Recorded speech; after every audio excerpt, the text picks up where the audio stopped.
Dear viewers, Assalamu alaikum and good evening. It's Nilufar Ahmed Karim, Executive Director of Faith Bangladesh. Welcome you all in this program, Specific Learning Disability, Diagnosis to Management, organized by Faith Bangladesh. Today is part 2 of the event. We had the part 1, which was held on 27th May last month.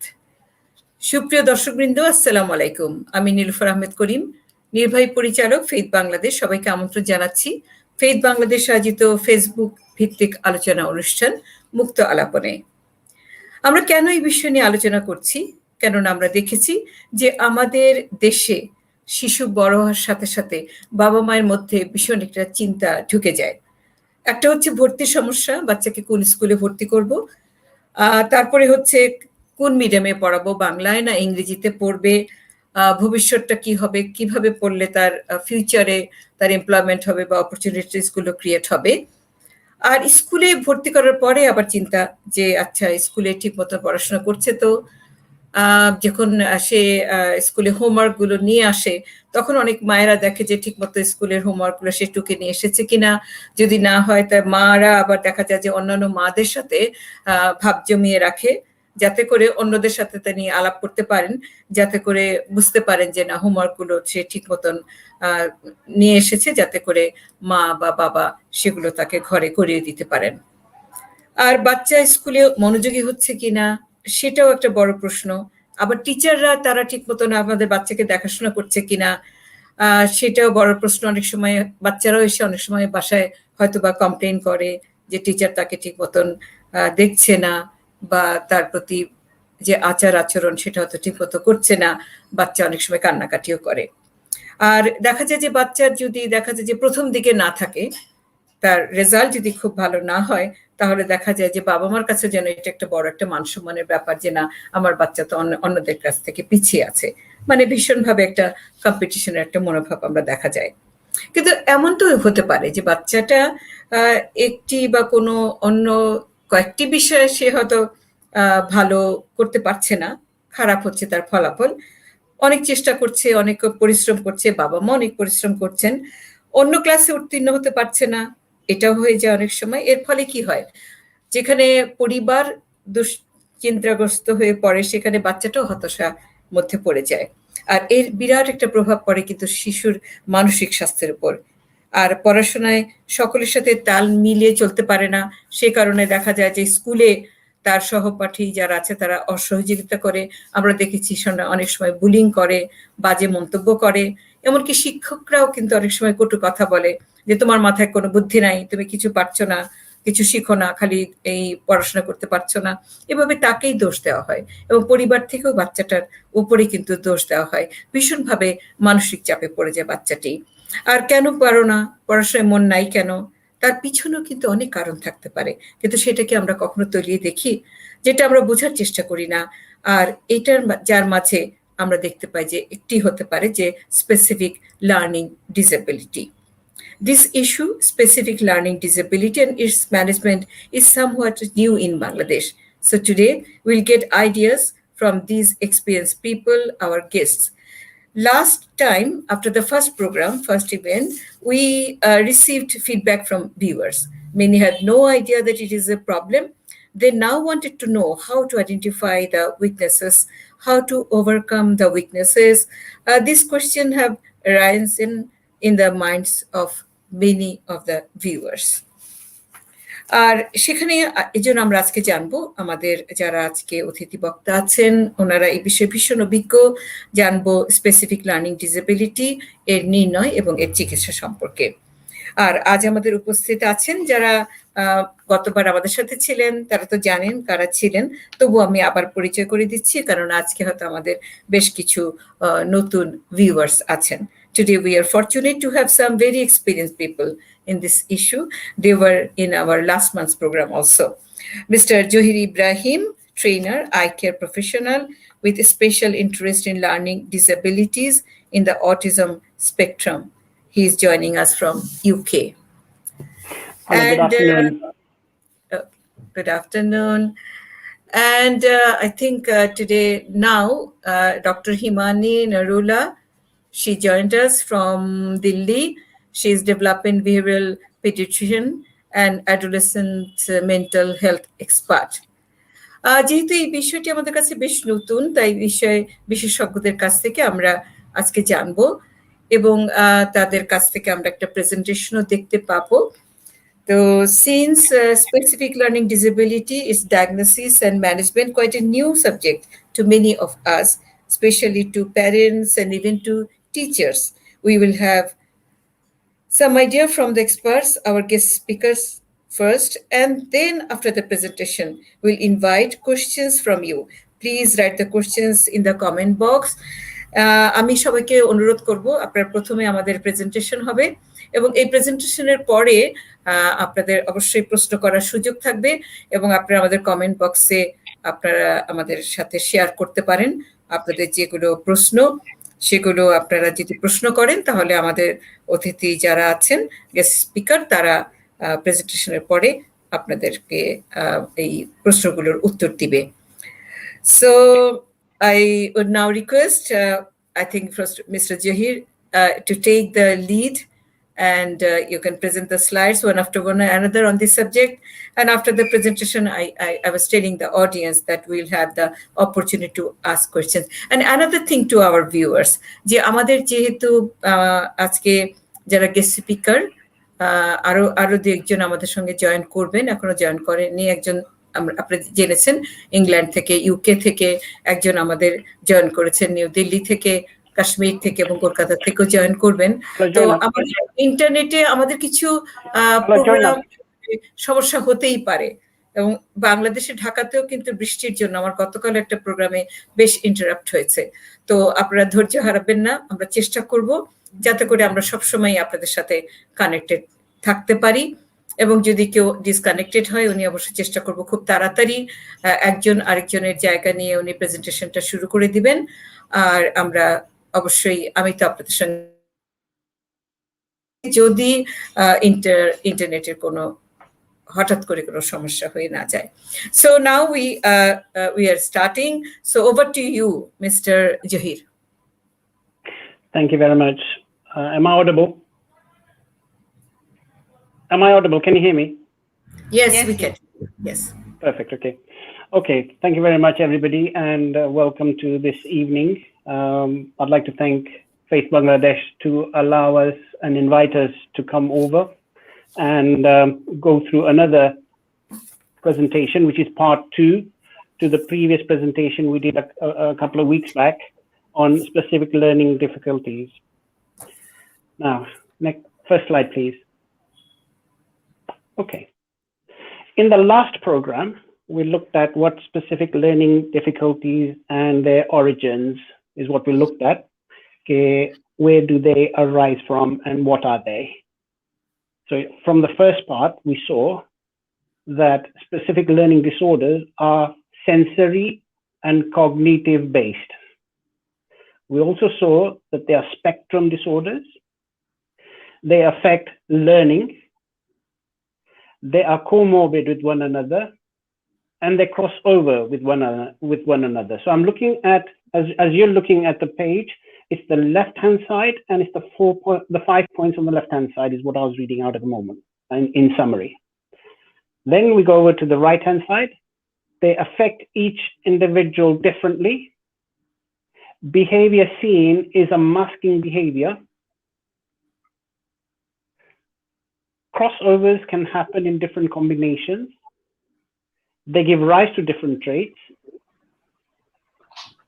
And behavior displayed is the result of disorder crossover. So these are the summary points from the last presentation we did with regard to the origins of specific learning disorders and how we get diagnosis not quite accurate because of the crossovers, because of the masking disorders, and how they affect. Next slide, please. So what are we going to do in this part? In this part, we are going to look at what are specific learning disorders as per DSM-5. What are the characteristics of specific learning disorders? How do we get the IQ classification? The impact of specific learning disorders in education, as well as social and employment. So it just is not in education only, but it goes from like childhood to adulthood. Specific learning disorders research figures as well. Those of you who are interested in a bit of statistics, there's a bit of statistics there for you as well in educational needs. There are some student requests in there as well that we need to understand as educators and parents, and what support. So these are the points we will be looking at today in terms of specific learning disorders. Now what? How do we go forward? And this is the area we will be looking at. Okay, next slide, please. Masrat? Yes, I'm there. Okay, take over. Okay, now it's slide number, what are specific learning disorder, isn't it? Yeah, definition. Okay. Now we are discussing about what are specific learning disorders according to latest DSM-5. As they have given the definition, a type of neurodevelopmental disorder that implies a person's ability to learn and use specific academic skills such as reading, writing, and arithmetic, which serve as the foundation for most of other academic learning. Like specific learning disorders that affect the way in which information is learned and processed. Commonly found in autistic spectrum disorders, have impact on education and learning and acquisition of literacy skills. Occurs independently of intelligence and maybe runs in families, can be inherited. Over to you, sir. Thank you. So what we saw from that slide is this, that it is commonly found, learning disorders, specific learning disorders are found in the autism spectrum. They are independent and they could be running in families. So this is a key point that to be aware of, that it's not just if one child has got it, chances are high that other people within the family could have it too. So maybe it's the generation that's already there, or any additional children or adults that have not gone diagnosed, you may find that they might be carrying the symptoms too. So it's worth keeping an eye on. If one has got it, then chances are that other people in the family might have it too. Okay, next slide, please. So what are the characteristics of specific learning disabilities? Specific learning disabilities are a number of disorders which affect as we already saw, the acquisition, organization, retention, understanding of verbal and non-verbal information. So this is the key umbrella that covers it, that this is the area in which specific learning disabilities affect, but they affect in specific areas too, right? So it is, what is it? It is an impairment of one or more processes related to perceiving, thinking, remembering, or learning. Now, these are the key points that are often used in education. So you got to perceive it, how you receive it, you got to think it, you got to remember it, and you got to learn it. That means that the information's got to stay there. So these are the key factors that learning disabilities has an impact on. So when we talk about learning, there's language processing involved in learning, phonological processing, how the sounds are made, listening to the sound, what is being said, visual spatial processing, so to realize what is what and where, especially when you're writing, perceptual motor integration, like fine motor and gross motor skills, memory and attention, which is what we commonly see in children, that the memory span, attention span is not there. And executive functions. Now with executive functions, we're talking about time management, we're talking about managing more than one task at a time. So these are functions that are affected. We also see, if we go into the right-hand side, that learning disabilities also interfere with more than one thing. Can affect not only just phonological and all that, how we perceive and we see sound and all that, but what we use as well, like oral language, like listening, speaking, understanding, key figures in learning, that we also have a lot of the times we listen to what the teacher or the tutor or the educator is giving us in terms of instructions. Reading, so we're reading something, we've got to decode it, the phonics, the knowledge, the word recognition and comprehension of what is being said in the passage. So that again is a skill that is affected. A written language, like spelling and written expression. Mathematics, like computing a problem. Organization, how to organize time, how to organize work, how to manage work. And then it also affects the social skills, because if you're not able to manage your time, you're not able to manage what you say, what you do, you fidget, you disturb other people. So your social skills are affected too. So learning disabilities has a bit more of an impact in the overall process of general life rather than just education on its own. So it has a greater impact. It affects further down the line in comparison to just education. Next slide, please.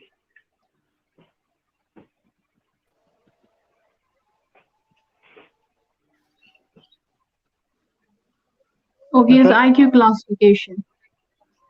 Now, as he has discussed at the previous, what actually the characteristics of learning disability is. Now we are discussing about classification of learning disability. Like IQ is like 70 classified as developmental delay, or IQ 70 to 85 classified as below average, IQ of 86 to 115 classified as normal, IQ of 116 classified as gifted, and it is based on actually the what actually children are doing in the while we're applying the IQ testing. Treat each person and their needs individually. It's very important that each individual is different, and we have to make the strategies differently for the every person or every student who are facing specific learning disabilities. Like developmental delay is there, limited communication skills, as we saw, if there is a delayed in speech, and there is obviously a limited communication skills, reduced ability to learn new skills, and there is no chance to they can learn the new skills because they are already having a lot of issues with the communication skills. More supports is required in daily things too, like they need a lot of support from the every special teacher so they can acquire the more abilities. Like below average, students needs more support from the teachers as well as the special educators so they can do excel in their studies.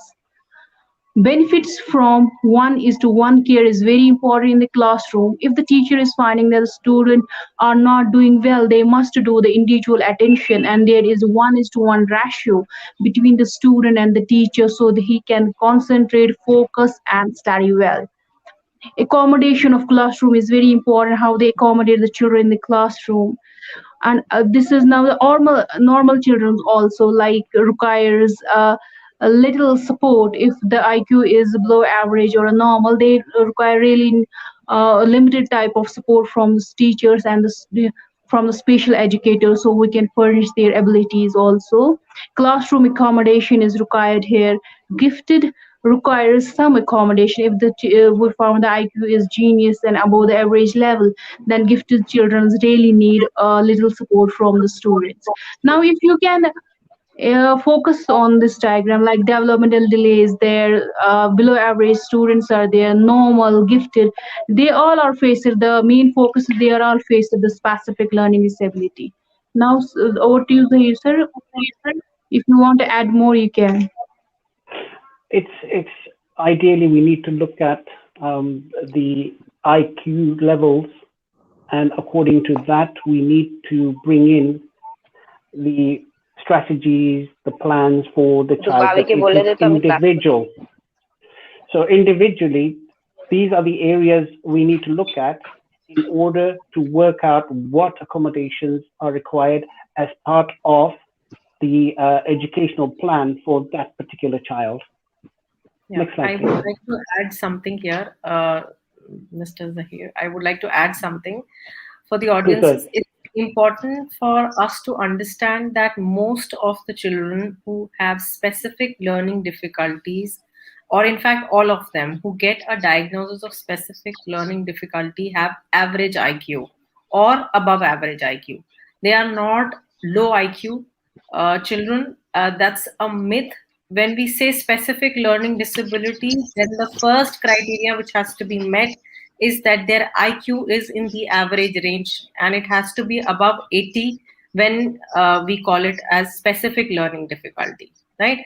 So that makes it even more clear to us that, okay, the IQ of a child is all right. These are the challenges that we need to address as to how to help the child with their reading skills, with their writing skills, and with their mathematical calculation skills or the other sensory challenges that they are experiencing. So their intelligence is intact, but we need to focus on various ways and means at educating them to be able to build those skills and to be able to help them fill that gap, developmental gap that is there. But if we identify that the IQ is below 70, then that child goes into the diagnosis becomes as learning difficulty secondary to intellectual disability.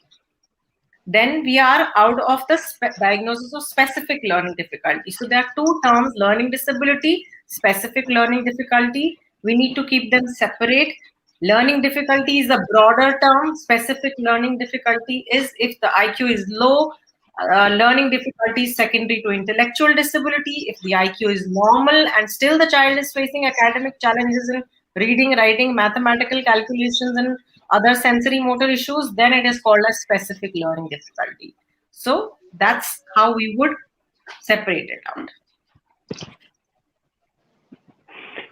Thank you for that, Dr. Himani. That was actually a good point you have made there, because a lot of the times you're like confused and jumping between the 2 points. A lot of parents and educators tend to do that. They, in the terminology, okay, is it this or is it that? But now that you've mentioned the actual parameters of how they are being able to, we can separate the two, then it makes it a little bit easier certainly when working out the strategies and accommodations for that child. So thank you for that. Okay, next slide, please. We're already on it. So the impact of specific learning disorders in education, social, and employment. So remember I said it starts in education, but as the individual grows older, from childhood to adulthood, social impact is there. And then when they start to get into the adolescent, teens, adolescents, and adults, it impacts or can impact in the employment side of things too.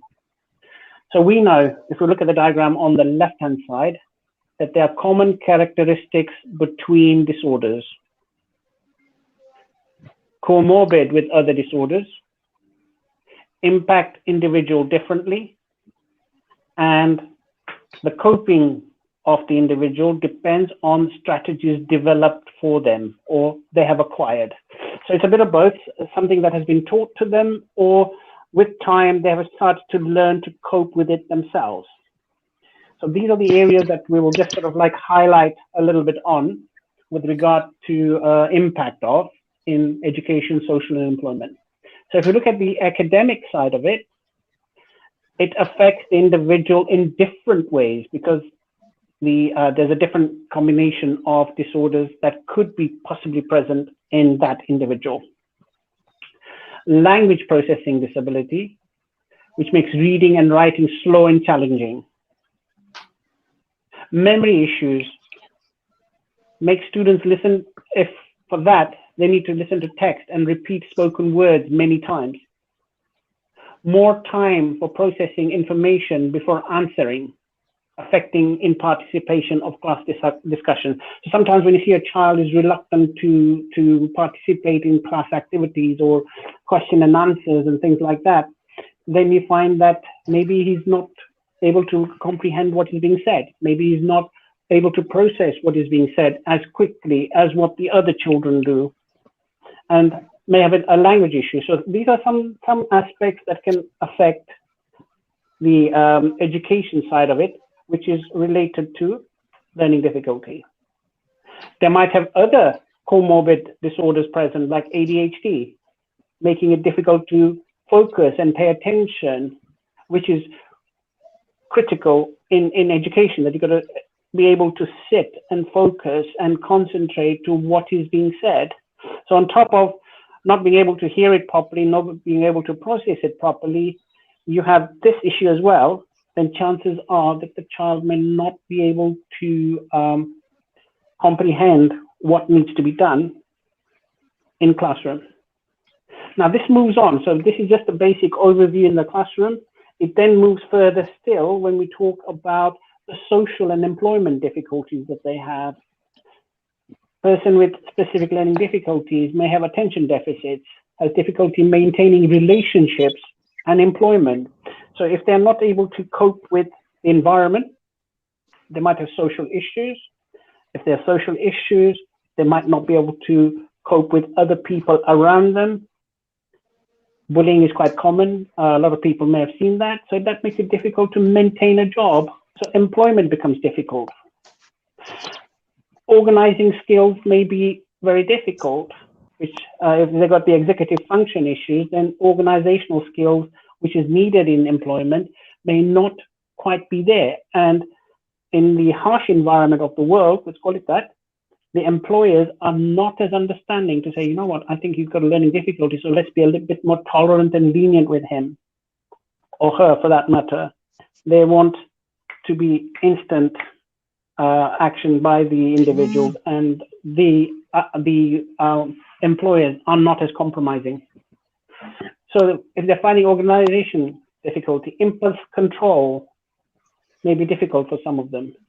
And reading social cues may also be a challenge. So again, in a social environment, an employment environment, these are the things that, or the skills that the individuals may need to maintain the employment that they are in. So it's something that affects all round. So it's not just at an academic end, it then moves on in different ways as we move along in life and in terms of age too.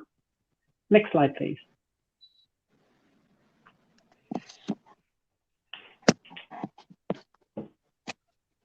Okay. Is the research, you can see some research facts which about given by the a research by IDEA, Institute for Dynamic Educational Advancement on Special Education in 2007, publishes the statistics as shown in the pie chart. You can focus on how much they, on the basis of the research, special education students by disability category on 2007. If you focus on this pie chart, you can see the most of the highlighted is a learning disability, that is 44%, that has increased, and autism is only 4%. Other mental health impairments who are facing learning disabilities are 11%, emotional disturbances are 7%, and intellectual disability, now this term has been changed, we can call it intellectual disability right now, it's 8%, and speech and language impairments are shown is 19% and increased. By the research, it shows that learning disability forms a large part of the special education disability category. Now we have to focus too much on the learning disability, as you see on the pie chart. Also by the researchers, various lot of research has going on and had done that the learning disability has increased day by day. The learning disability everywhere, it shows a different graph. It shows the increased graph of learning disability. A large part of the special education disability category, nearly 40%, is also a big graph for every student or normal children, as well as the children who are facing some disabilities are facing the specific or learning disabilities. That is, the modern survey shows that the figure is rising from every country to country and from every state to state. The learning disability among the children are very much rising, and we have to focus on the so children can come out from this problem. We have to assess them on the basis of the some assessment tools in the classroom, and teacher must focus on, every teacher should focus on the children why they are facing some learning issues while in the classroom. Over to you, sir. Next slide, please. Yeah, I'll just add a point there for the Yes, audience ma'am. that 5 to 15% of school-going children have specific learning difficulty. That's the kind of percentage we have across different parts of the world, ranging from 5% to 15% of the school-going children have some learning difficulty or the other. And they can be of mild, moderate, severe intensity, as somebody had asked that question also in the box. Mild would be where the child would have some difficulties in one or two academic subjects, whereas moderate will be they will have significant difficulties and they'll require accommodations in the classroom from the teacher, maybe accommodation in the form of extra time required to finish their classwork and exam work. Those kinds of accommodations and supportive services would be required in the form of special educators helping them to acquire or learn the skills. And where there is severe specific learning difficulties, they will majorly impact their abilities to acquire academic skills and also to perform some of the other activities other than just the academic activities, and they will require a substantial amount of support. So it depends on what is the gap and how much support they're requiring, how much they are able to cope up. Based on these factors, the severity is defined, and whether it is a mild level of severity, moderate, or severe, and the magnitude of problem is definitely huge. So it's important that if we find out by doing some kind of a screening early on, we shall definitely be able to identify them in time, and we'll be able to start supporting them, providing them with remedial education and remedial tutoring with the help of special educators, and help them cope up with their abilities and be able to learn the basic academic skills that they are required to be able to achieve their goals in life. So that's the motive of identifying the magnitude of problem. Yeah, over to you. Indeed. Now, as we saw, if we had a look at the previous pie chart, which showed learning difficulties or disability at 44%, which was in 2007. This slide that's on the screen now is showing 2013, and already the two research figures are different by nearly 10%. So it's showing that learning disability or difficulty is on the increase. Now, there could be a lot of factors involved here, and my own personal interpretation is this, that since everybody went on to the white interactive screen, which has a backlight to it, is creating a lot of issues in the classroom. Now, in my time, we had the old blackboard and chalk thing where the contrast was greater and it stood out better. The modern classroom, which has got the interactive boards, in a lot of cases, in a lot of schools, could be, I'm not saying it is, I'm saying it could be, and that's my own personal view, adding to the issues of why the children are struggling at school. This is just a part of a simple issue. Obviously, the main issues are further more than that. Next slide, please. Okay, now we are on the screen. We are discussing about the student with learning disabilities, or now you are focusing on this diagram. First, we will discuss, we know the students with specific learning disabilities are capable, but something is stopping them. It means they have ability, they have capability. There is something which is stopping them to achieve the educational skills. Students also need parents and professionals too. Both collectively, there is a collaboration program for the students who are having a specific learning difficulty problems. There is a mutual work by the side of the parents and with the help of the professionals. This is not only the one-sided, this is both parents and the professionals should work on for the children who are having facing specific learning or learning difficulties. Like number one, work together for the student educational needs. We had to work together so we can overcome their educational problems. We can ask, we can assess also the parents why their children are facing such problems. We also want a parental background support. Stop, and this is most important, that stop comparing their progress to the progress of other students in the class. This is the big issue in every classroom, that we're starting comparing. Every children is different, every children is having a unique ability. We should not comparing. If someone is having a good grades and other children is having a low grades, it doesn't mean they are not having a ability. Every children is having a different ability. We have tried to explore their abilities, we have tried to focus on their problems, we have to make them as accordingly a peer group what they are doing.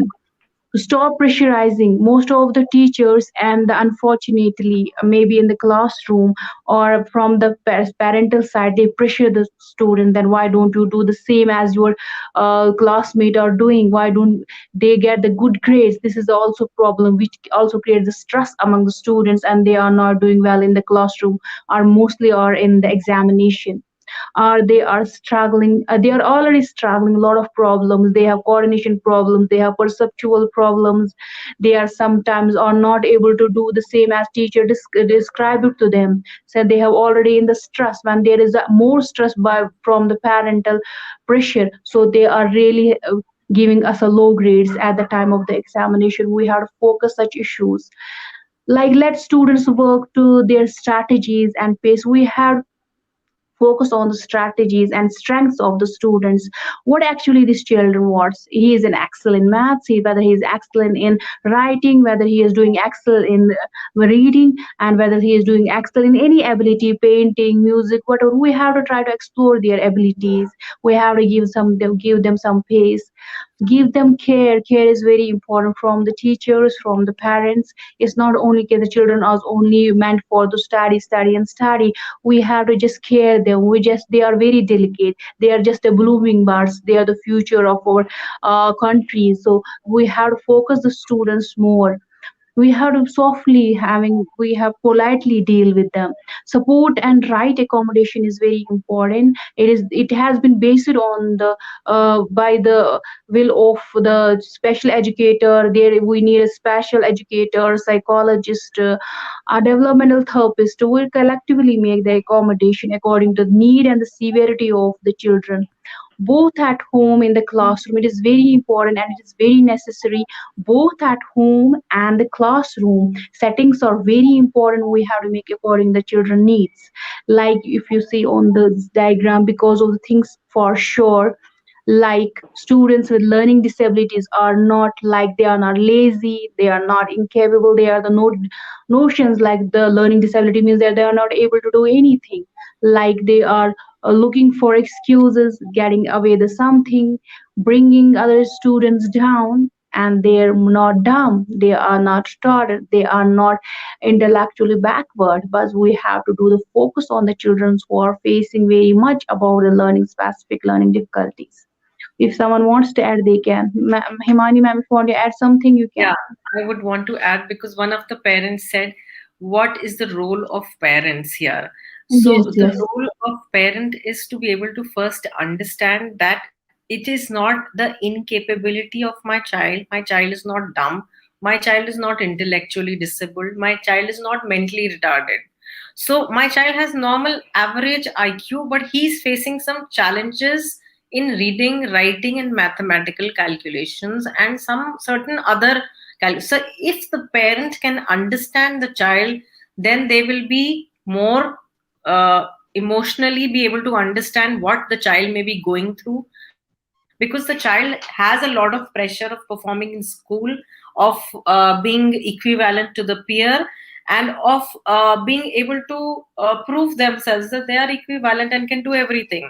So parents first thing is understand, know, as rightly said by Masrat, know what are your child's strengths, mark your child's strengths.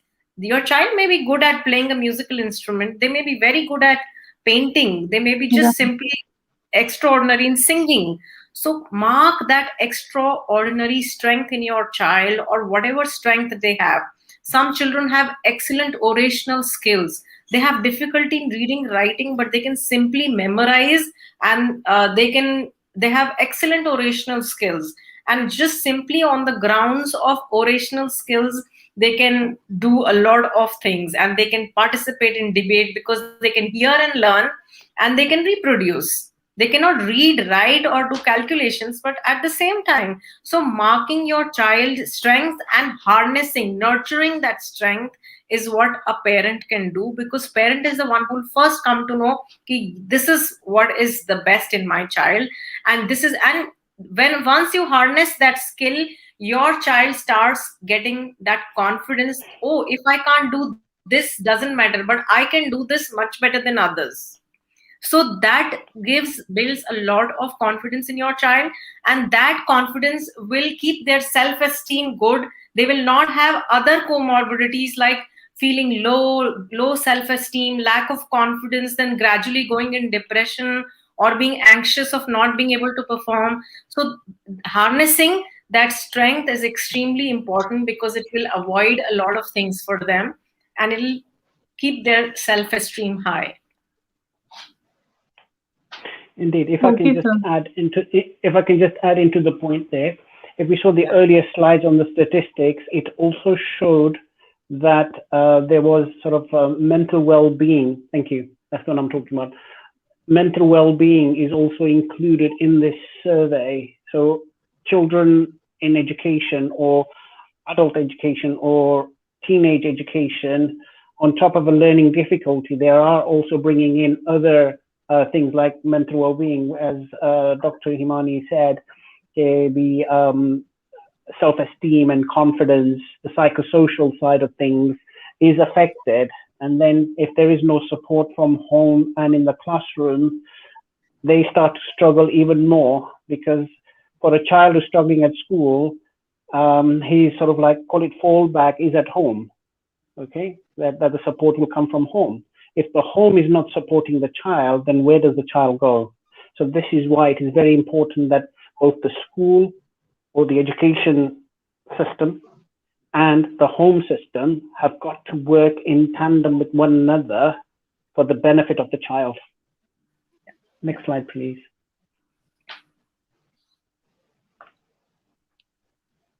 Okay. Now sport. Okay, yes.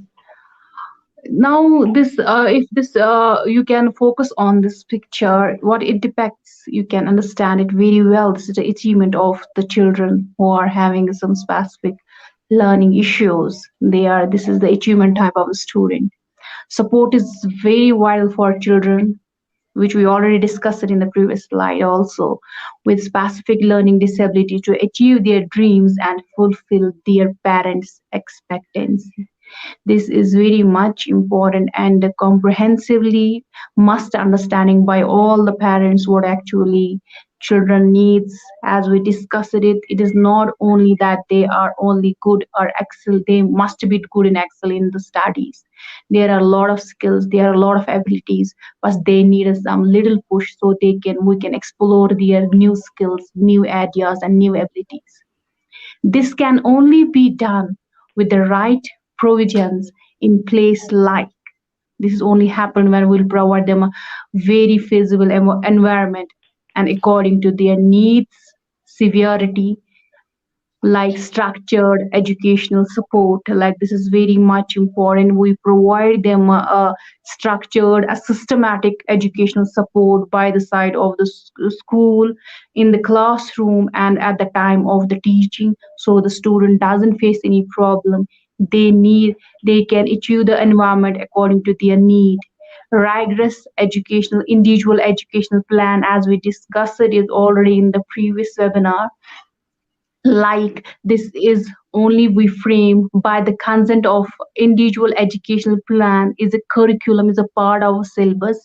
We frame it for the children who are facing the super learning difficulties. This IEP individual education plan is framed only by the consent of the teacher, consent of from the parents, and consent from the psychologists, and this is also done by the collaboratively by the all professional teams. So we understand that every area of the children who are facing learning difficulties, and this is a goal oriented and a task oriented educational plan. We frame it for the children who are facing some learning issues. We have to monitor the teaching strategy should be very flexible, very simple, not complicated, not manipulated. It should be framed like the children can easily do the tasks. If we set the goal for the period of 3 months, 6 months, it should be in a very easy language. It should not be in a complicated way. There should be a lot of things that we put into the IEP plan, and strategies must be accordingly running on the basis of the individual educational plan. And we have to develop the accommodations according to the need of the children's, and assistive technologies. There are very lot of technologies which help us the children to come out from this problem. And a persistent parent or teacher who never gives up. We need a really a support from the parent and the teachers who really want to work on the grounds for the children who are having a specific learning difficulties. Like student can realize their true potential. Just remember, some famous people have walked this journey too. This is a very factual notion. Like every famous person is walked through this having any type of learning issues. Anyone can add? You can add, Ma'am Himani. So, as you rightly said, individual education plan is important. And when we say individual education plan, means first the education plan is targeted to the needs of that specific child that we are tackling or dealing with or trying to teach, right? The second thing is the plan has to be comprehensive. It has to deal with all the areas of development, be it gross motor skills, their fine motor skills, their visual processing abilities, their auditory processing abilities, or their reading skills, their identification and reading abilities, their doing numbers and mathematical calculations. So it has to address all the needs of the child. That is a comprehensive plan. It has to be according to the need of the child. So if there are 6 children on learning difficulty, every child may not have the same level of challenge, may not have the same degree of severity of the challenge. So it has to be tailored and structured according to the need of every child individually. That is the purpose of having, and it has to be well documented that this particular child is having this much ability, their achievement levels also should be marked. The child is in 5th grade, but his achievement level is of 3rd grade. English achievement is 3rd grade, maths achievement is 3rd grade level, but his art and other subjects, some other subject achievement is much better. Now my child is good with has reading difficulty, does not have mathematical calculation, or dysgraphia nahi hai, only dyslexia is there. So then you need to plan accordingly, that you need to support them with reading skills. Okay, dyslexia and dysgraphia hai, writing mein bhi problem hai, then we need to structure accordingly. That's the meaning, simpler way of IEP, individualized education plan, covering all the necessary domains of development, not just focusing on one area. Thank you. Now over to you, sir. Thank you. Next slide, please. Now, when Masud talked about some famous people, I'll just, without saying too much on here, because it doesn't need addressing, you can look at the pictures, and I'm sure a lot of people can identify the famous people who had learning or specific learning difficulties in their lives. So I'll just point out two almost straight away. Everybody's heard of Albert Einstein. He had learning difficulties. Thomas Edison, who developed the light bulb, had learning difficulties.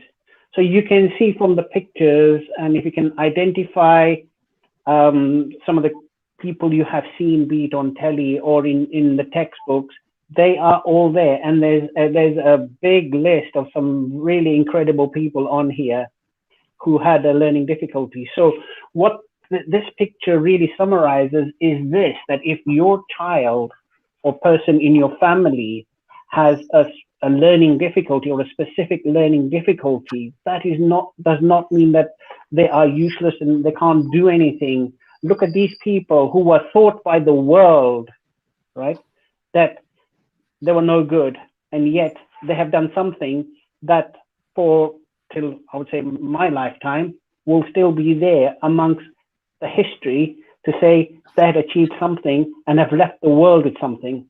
So just think, your child may have that potential, so don't diss it. Next slide, please.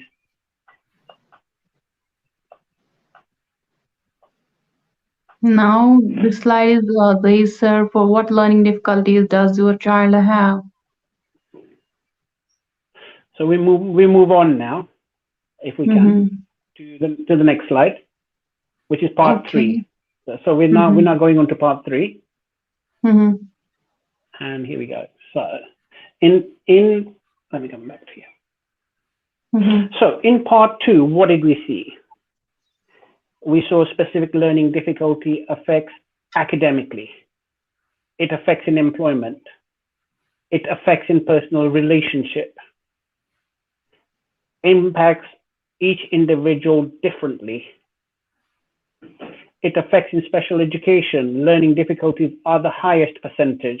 This is what we have seen. And this is the, when you look at the slide, it's the left-hand corner again I'm starting from, that these are the key points that came out of the second part that we just finished just now. We also saw in that, in the second part, that a rigorous IEP plan needs to be in place for each child specifically. Parents and teachers need to work together. Parents and teachers to stop comparing the children with each other, because each child is an individual and each child is different. We also saw from the slides that were there that children with specific learning difficulties are not dumb and stupid or slow. They have a capability, but just something is stopping them. And we all know, as we saw that famous slide of dyslexics, the students can achieve their true potential. So this in summary was part 2 that we saw, so that we can take away these key points from part 2 to say, look, they're not dumb, they're not stupid, they can achieve.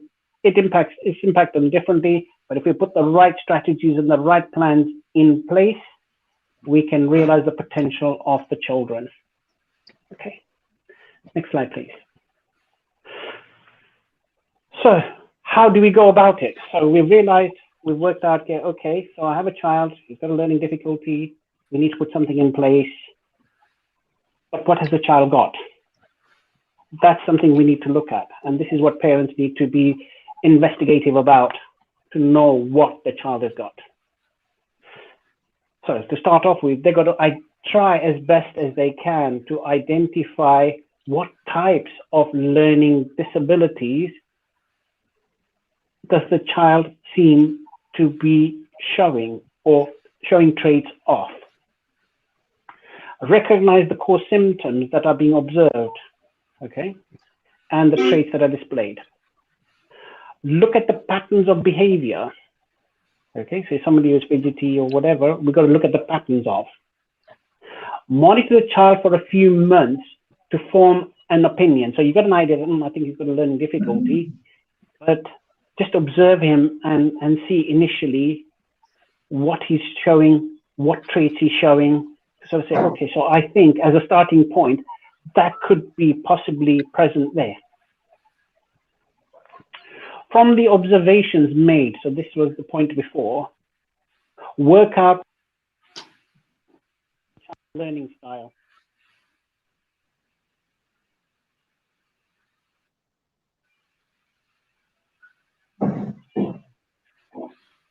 Well, Masrat, you can take over maybe. I think there's a... Okay, so his sir is he is not audible? no, he's not audible. You can take over, I guess. Okay.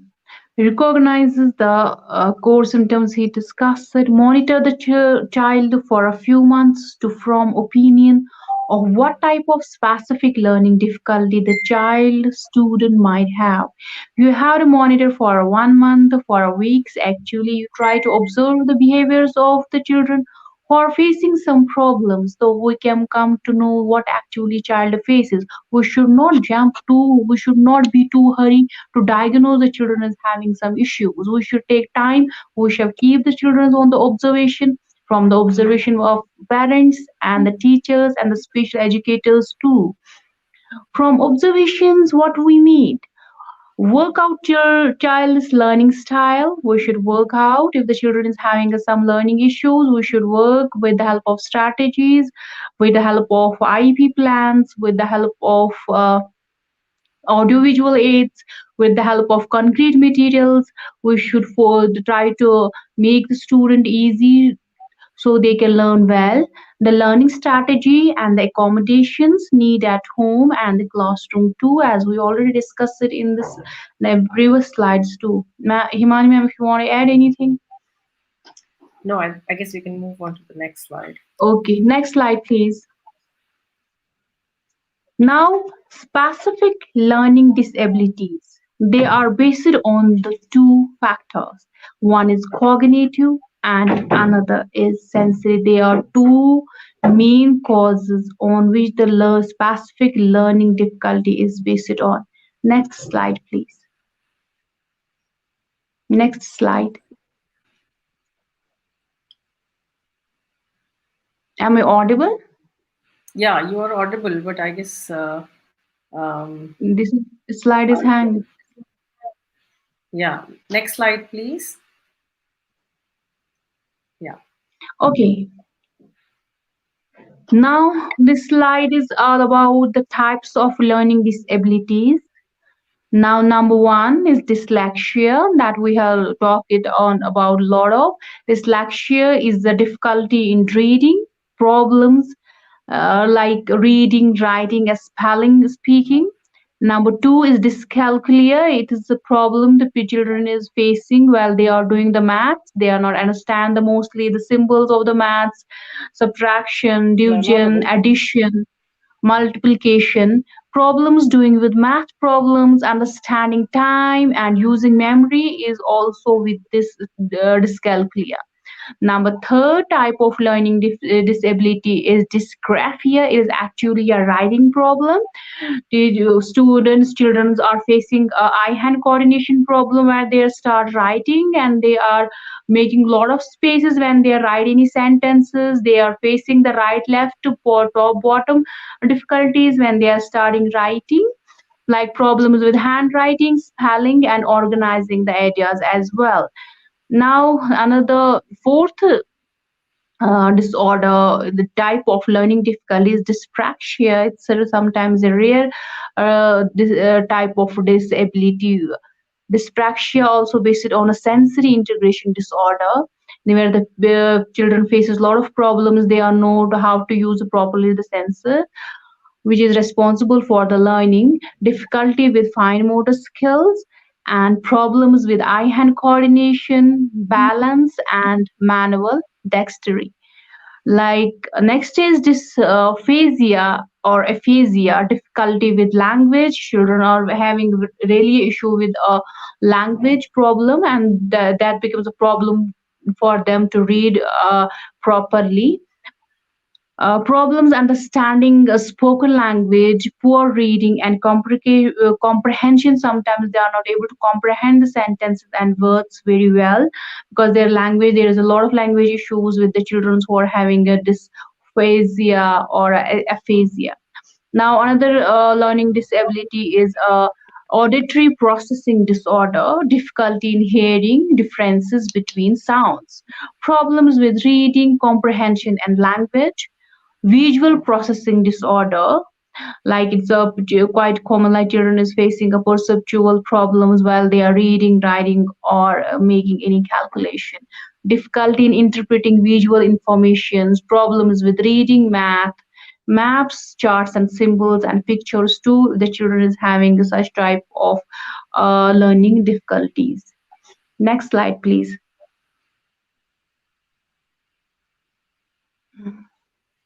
Over to you, sir. I think he's hopping. Zahir sir is with us. I think he is disconnected. Okay, I will take it. Okay, now this slide is based on the cognitive based disorder, like dyslexia. It is actually a cognitive based disorder. If you focus on this diagram, you can see the individuals or students who are having a dyslexia. They are facing the problem of reading, writing, memory, auditory, and visual. Symptoms to look for. What do we have to look here? What do we have to focus for this? Like reading issues, writing spelling issues is there, memory retaining and recalling is there, word finding problems among the students, hearing problem is also because it's a cognitive based disorder where we need a lot of comprehension, lot of skills, lot of rational skills, communication skills. Vision problems is there. Now what are the accommodations? What are the strategies for them to overcome from this problem? Like small teaching groups, large print text worksheets. We have to make the large print text so the children can focus properly. They don't find difficulty while they are focusing on the books or any notepad. Consistency, daily routines. We have to make the consistency what task we provide from the teacher side or from the special educator. It should be in a routine. It should be maintain the consistency. Review skills daily. We have to review and check the skills they achieved on the daily basis. Pre-teach new and important concept. We have to develop the new concept for the children who are facing such difficulties. Provide extra time for reading and writing. Allow understanding to present in different ways, oral reports, video presentation, etc. Next slide. Now, this is also based on the cognitive based disorder. This is a dyscalculia, a mathematical problem. Here, the children is facing the issue with subtraction, addition. We have already discussed it. And memory issues, counting, numbers, numerals. They are facing the problems. What are the symptoms for the dyscalculia? Like spatial temporal issues is there. They are not able to just to solve the very complicated questions, mathematical concepts and questions. And there is also memory issues. They are not retain the memory very easily. They face very problem and they are trying to retrieve some or recall something. Now they are facing the problem in counting, like 1, 2, 3 and going on, etc. Calculation, they are not able to make the small calculation when they are start doing the mathematics, numbers and measures. What are the strategies and accommodation from them? is a review what's learned before giving new skills. Let student talk how to solve a problem. We have to acknowledge the student, why, what problems you are faced. Let's talk to each other. We try to find a solution of your problems. We have to some to do the buddy talks with the children who are facing these issues. They need a very emotional support here. Students talk how to solve a problem. Use graph paper to line up numbers and problems. We have to make ease them for the mathematic when they are doing the mathematics. We have to make the ease for them. Create separate worksheets for numbers and words and problems. We have to separately make the task so they can not find any difficulties when they are doing the mathematics. Highlight or circle keywords, and which is very you want to make them conceptually. Remember, you have to highlight those words and numbers or on word problems also. Next slide, please. Now, dysgraphia, as you know, dysgraphia is the writing issues. They are also face the difficulty in organizing, difficulty with fine motor skills when they are holding a pencil or a pen. They are not make the coordination very well. They do a lot of mistakes. Sometimes they do top, right, left. They have do a lot of spaces in their sentences when we are supposed to check their copies. You find a lot of mistakes and concentration issues are there. They when they are not able to write, it's quite obvious they face the concentration and focus issues. They are not pay attention what teachers directed them in the classroom. And the classroom management, if classroom management is not important, if the sitting position of the children who are having the dysgraphia is not proper, if they are in the back of the classroom or they are the right side or the left side, and they are not properly focusing on the what actually teacher wants to inform to the students, and they might face such problems. And what are the strategies to overcome these problems who are having writing issues? There are some few strategies given up here, like extra time to make notes. We have to provide them extra time apart from the normal children who are in the classroom. Provide typed notes. We have to provide them the notes so they can easily sum up the notes. Allow students to recorded and lessons. We have to provide them the recorded lessons so they can listen properly where they make the mistake. Hand out worksheets, so let's do copy of board. Break down assignments into small chunks. We have to break the sentence into small chunks. If there is a long sentence, we have to make in 2-3 parts so they can learn in very well. Or different color lines to help from letters into the right place so they can find the easiest way which overcome the dysgraphic problems. Next slide, please. Now, I think Himani ma'am, you will take up the slide. It's ADHD. Yeah. So when we are talking of learning disability, we need to understand that there are certain other coexisting or comorbid neurodevelopmental difficulties which can be there. And amongst the children who get a diagnosis of specific learning difficulty, about 1/3 of them are known to have associated symptoms of ADHD.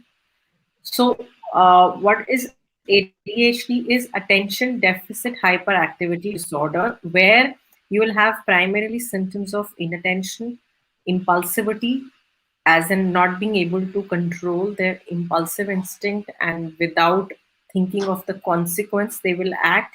And lastly, they'll have the symptoms of hyperactivity, being very hyper. So what are those symptoms? So basically, based on the DSM criteria, the child may be inattentive, like they often may fail to give close attention to the task.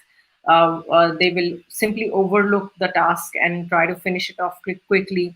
They will not be able to sustain their attention through the task.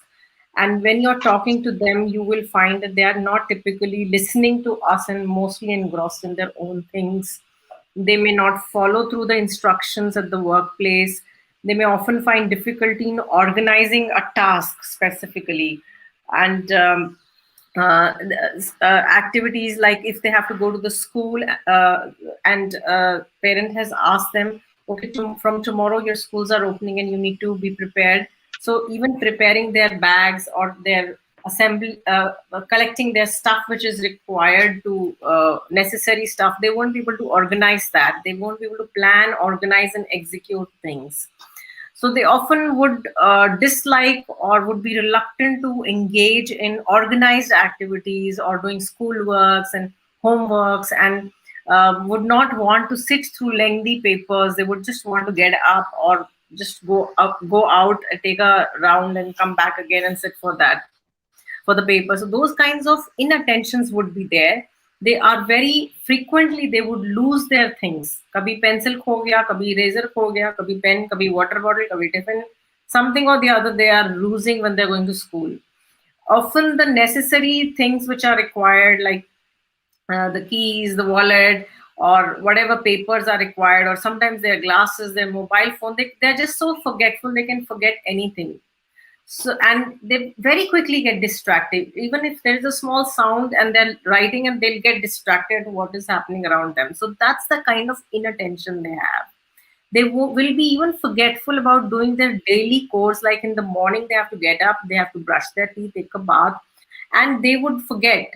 If you ask them, they would not remember if they had brushed their teeth today or not. So that's the kind of inattention the child would have.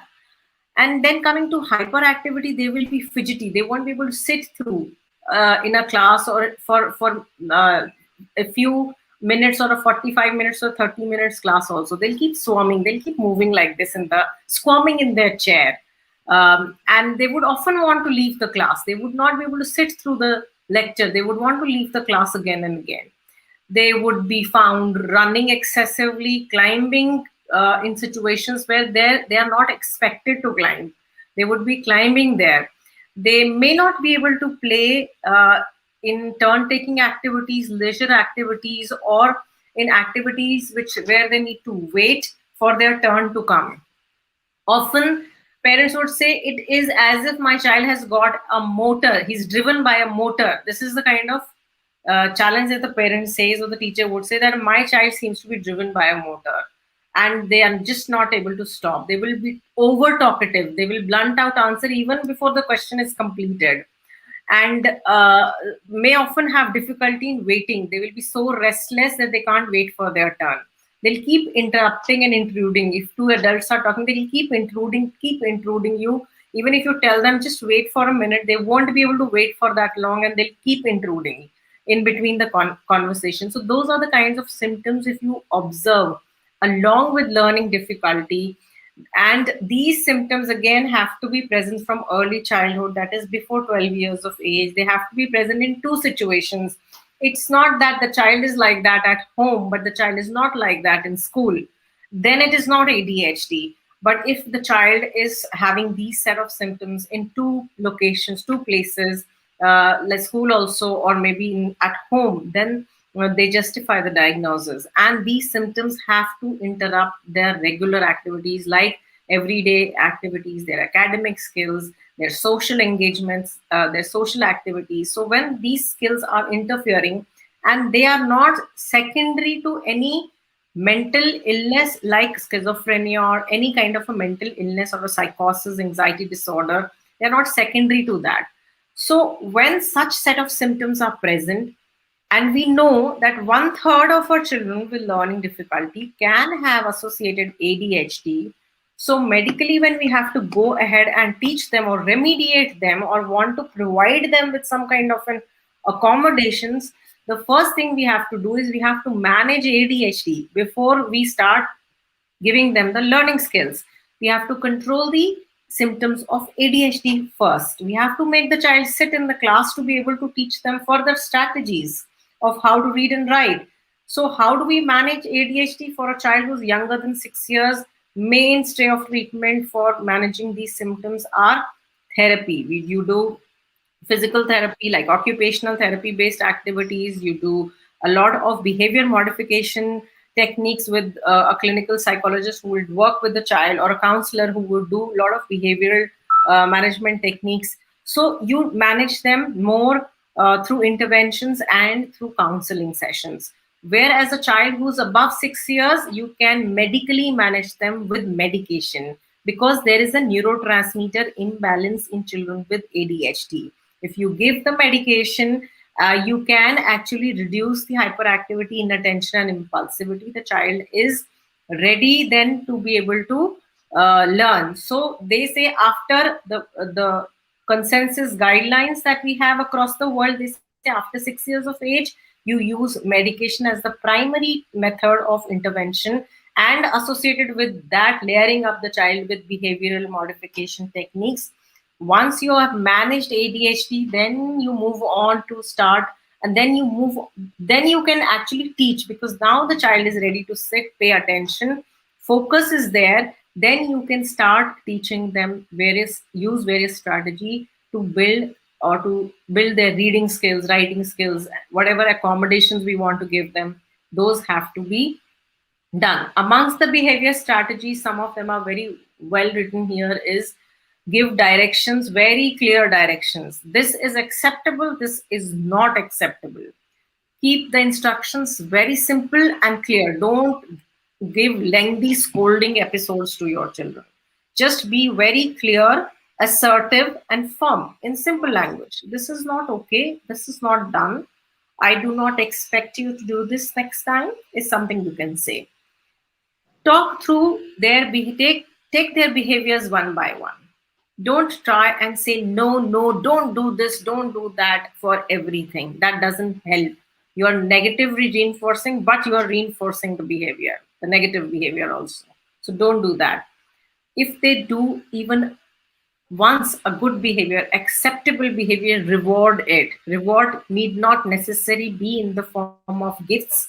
It can be in the form of a praise also. Well done. I am so proud of you. You did a great job today. I am very happy with your performance today. So these are also rewards for your children. Use these words to reward them. And also ignore sometimes when the behavior is inappropriate but is not really damaging the child or is not really damaging this environment. You can ignore and be just silent instead of saying too much about it, because the child is observing our body language, and they also tend to understand that this is not accepted by mama. She didn't react to it, and she may be just too upset to react to it, right? So those kinds of behavioral techniques can be used. More positive reinforcement helps a lot in a better way. Negative reinforcements or punishment method do not last for long. They may be effective for a very short duration for that instance, but it may not last for long or forever. So punishment is not a great idea. The third thing is you can use a lot of timeout techniques. Timeout doesn't mean you're trying to seclude the child. You have to go and stand in that corner because you were misbehaving in the class. No. The purpose of giving timeout is you just tell the child, okay, you need to go and stand in that corner and think about your behavior. Think what you did, whether that was right or wrong. Think for 10 seconds, come back and tell me what you think about it. That 10 seconds of timeout, or maybe longer if you need to give, will give child the time to calm down, that impulsivity to settle down, that intense behavior or aggression to settle down. They'll think what they did and they'll come and tell you, okay, I am sorry, what I did was not right, and I will not repeat it next time, right? So that timeout is to give them the time to think over their behavior and respond, right? So it's not to punish again. So don't demean the child when you're giving them a timeout, so that the child shouldn't feel I'm insulted, I'm disrespected. But the timeout in the classroom or at home is just to make them think over their activities or deeds and respond to it.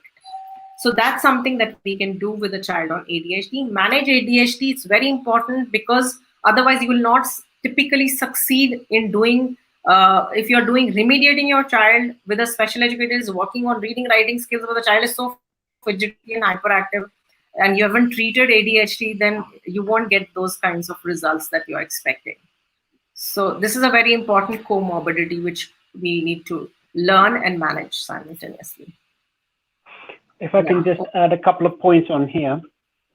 Yeah. What you just said, Dr. Himani, it's called alternate language. Am I audible? Am I audible? Yes, okay, yes. We call it alternate language rather than, as you rightly said, okay, they don't like the word no, don't and no are the two words people with ADHD don't like very much. So here an alternate language needs to be made. As you rightly said, did you think that was a good idea? Rather than saying, no, whoa, stop that, don't do that. Turn it round and say, do you think that was a good idea, what you did? Do you think that was right? That is called alternate language. And what needs to happen is maybe consider alternate language when you know your child has got ADHD. That was point number one I wanted to make. The other point is that a lot of the times with the hyperactivity of the child, a lot of the parents start to kind of like tell the child's issues to other parents whilst the child is there. And that also brings about an adverse reaction from the child because they don't like the world knowing that they have issues. So a lot of parents need to consider this as well, in that, you know, if they're going to tell somebody about it, it's a form of advocating for the child in one sense, but in the other sense, they've got to watch the mood of the child as well, because of the fact that sometimes these children don't like other people knowing their history or their background. That was point number two. And the third one for educators is this, where hyperactivity in the child is concerned, or even for parents, is to look at the pattern. Earlier in the introduction, I had talked about the patterns, look for the patterns. And this is when the hyperactivity comes into play. That is it, for example, at school, is it after the first lesson when he's going from class A to class B? Or does it happen in the evening? For example, the child is at home, then his sibling comes from school. Does the hyperactivity go up then? Or is at home and the dad or the mother comes in and his hyperactivity goes up again? So these are the patterns throughout the day that the educators and the parents need to consider and see what are the patterns that they have seen, and then try and accommodate that at round about that sort of a time. So if we was from class A to B, they feel that the hyperactivity is rising. So maybe, as you said, a calm down strategy of just having him a few minutes to kind of like calm down before going into the next class might help. Next slide, please.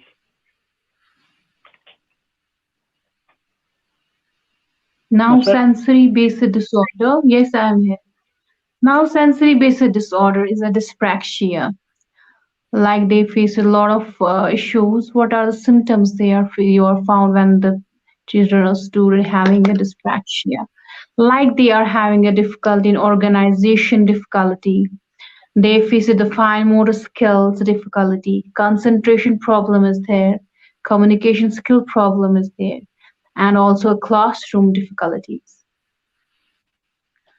Now, what are the accommodations? Give worksheets to reduce needs, to copy, fill in blanks, provide large line squares to line up numbers in maths, and give direction slowly and in a short sentences. We should not stretch the things. We should make it very limited and simple. Give breaks so students can move about daily. We should give a break to the students so they can revive their energy and focus very well. Guide students' hand when scissors cutting and try to make them understand what actually the children is doing. Teach physical skills in small part before recite. Rest of class learner learns it. Teach physical skills in small part and before rest of a class learns it. Okay, next slide. It's over to you, sir. Zahir sir, am I audible to you? Is His Zahir sir net- with us? Yeah, he's there, but his network seems to have. Mhm. Okay. He's disconnected again. Yeah. Okay. Now another You can. disorder is, say, if you are focusing on the slide, auditory processing disorder actually is a system that transfers and decodes what we hear and what we understand. So simple. What we hear and what to information our brain receives. If it's not receives information very well, so there is some confusion about understanding this stimulus.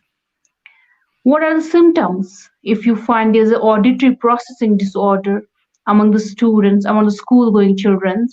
Difficulty performing multi step directions. Poor listening skills are there. Always there you are finding that the children is not focusing, they just move their head here and there. They are not focusing on the what teacher directs himself. Maybe they are sometimes this or not the issue about dysgraphia, dyslexia, dyscalculia. It may be the issue of auditory processing disorder. They are not receive the sound stimulus very well.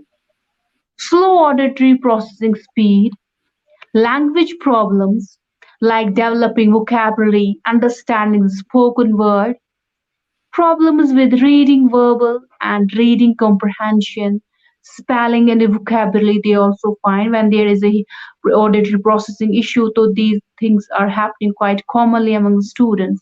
And also you students showing the very poor academics. So we have to categorize whether it is an auditory processing disorder, whether it's a perceptual disorder, whether it's a reading, writing, and learning disability. Then we have to monitor these students very keenly and then we can manage their strategies accordingly.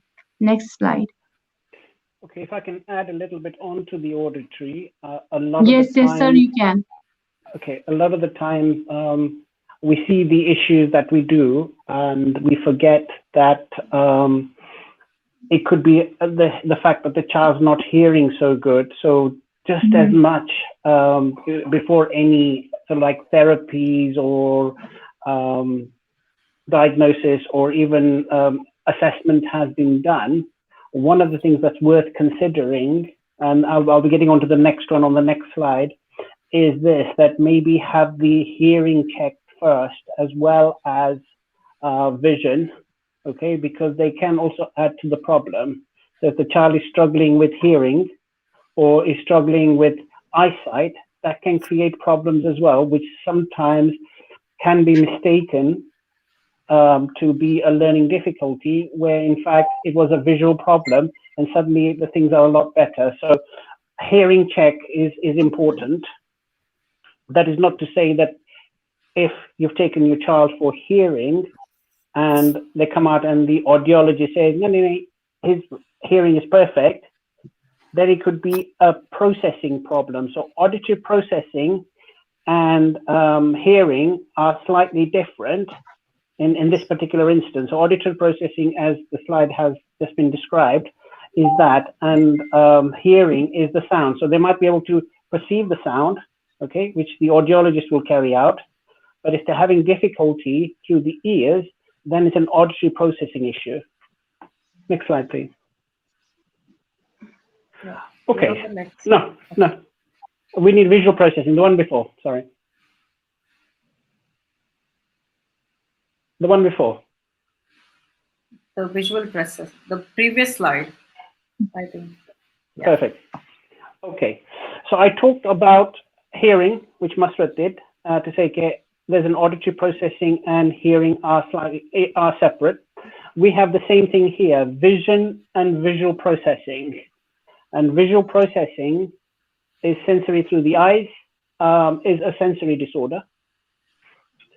Now, a lot of the time you might see a child sort of like tilting the head to the side a little bit to say what he's trying to hear, okay? Easily distracted, poor concentration, loses place and leaves out words. So if they're reading a line, they're losing the place in that paragraph, or they start to miss words, okay? So that could be a visual processing problem. could be a vision problem. So this is why I said initially that get the hearing and the eye test done to see if they need any prescription or they need a hearing aid. That can help the problem too. So in the visual processing side of things, there's visual defensiveness, which is sensitive to light and sound. So always through here, but they're sensitive to light and sound. So what light goes through the eyes, sound in the ears. So eyes and ears, there is a connection between the two in the processing part of education. There can be a under visual response. So they're not responding quickly, but slowly. They're slow to react. For example, in a playing field, when they're playing and say they're swinging and the swing is going up and down, and without realizing it, they kind of like walk in front of the swing and they get hit. So there was like under response. So they weren't listening to the sound or looking at what was happening. Poor visual discrimination, cannot differentiate similar looking letters and numbers. For example, B and D, they get it the other way around. A B looks like a D, okay? A P, BDP are the common sort of like confusions. 2 and a 5 and an S. So S, 2, 5, recognition, they struggle with. Recognizing. They struggle with depth perception and non-verbal language. So if they're looking for cues, because they're not spotting it, they're not seeing it, they're not processing it, they have difficulty with the visual cues that they see. Poor visual motor skills. Hand-eye coordination is quite often not there, which is gross motor. Poor fine motor skills like coloring. So because they're not processing it, they can't sort of like size it, spatial awareness is not there, that's the space they need to be working in. So the coloring is like all over the place. They've gone outside the boundaries of where they're supposed to be coloring in. Another type of visual processing problem is called visual dyspraxia. They cannot plan what to do, right? For example, if they're filling up a cup with water or juice, for example, so they'll keep pouring and pouring, not realizing that the juice is coming towards the top and they should stop, or as they see it coming close to the top, reduce the amount of flow. They'll just keep going, and then there's visual dyspraxia there. And then the other item that is part of the visual processing is called visual memory, ability to recall visual details. So a lot of the times we talked about children struggling with memory, retaining things, repeating things after they've learned it. So if they can't retain it, they can't repeat it. Coping with words or sentences as they have memorized. So again, memory is an issue because it relates to, they couldn't see it very well. For example, they couldn't maintain it, they couldn't hold it, they can't see it and repeat it. And visual sequencing, remembering visual details in correct sequence. So visual memory also works with sequencing, and the kid struggles with spelling and reading. So word, letters, sequencing, memory, language is all part and parcel of visual processing. So you can see from the picture that when they talk about visual processing, there's a lot more involved. And then you can see from here that if you have memory issues, so it's a visual processing connected with memory. But when we looked at the other diagrams, okay, like dyslexia, we saw that in dyslexia, there was a memory issue, okay? There was a visual processing issue, right? And the ability and auditory issue. So these were the three factors that were there. So you can see now that certain disorders have an impact on others as well. So dyslexia, for example, has visual processing issues as well. It has auditory issues as well. So they're like kind of crossing over with one another. And hence from part one, we could see why it's suddenly starting to get a bit difficult to get a correct, exact diagnosis because of this very fact that a disorder is impacting another that is possibly comorbid with it. So disorder affecting another disorder in different varieties. So there are crossovers here. So there's something that we need to bear in mind, that it's not as simple as we think it is. Hence, the observations that we talked about, that you've got to observe, it's this, but be able to adapt, because then the strategy plan needs to change a little bit and tweak a little bit so that the child can understand, and we can work with the child and try and get a better improvement once we ourselves start to get a knowledge and a background as to what could be affecting that child. Next slide, please.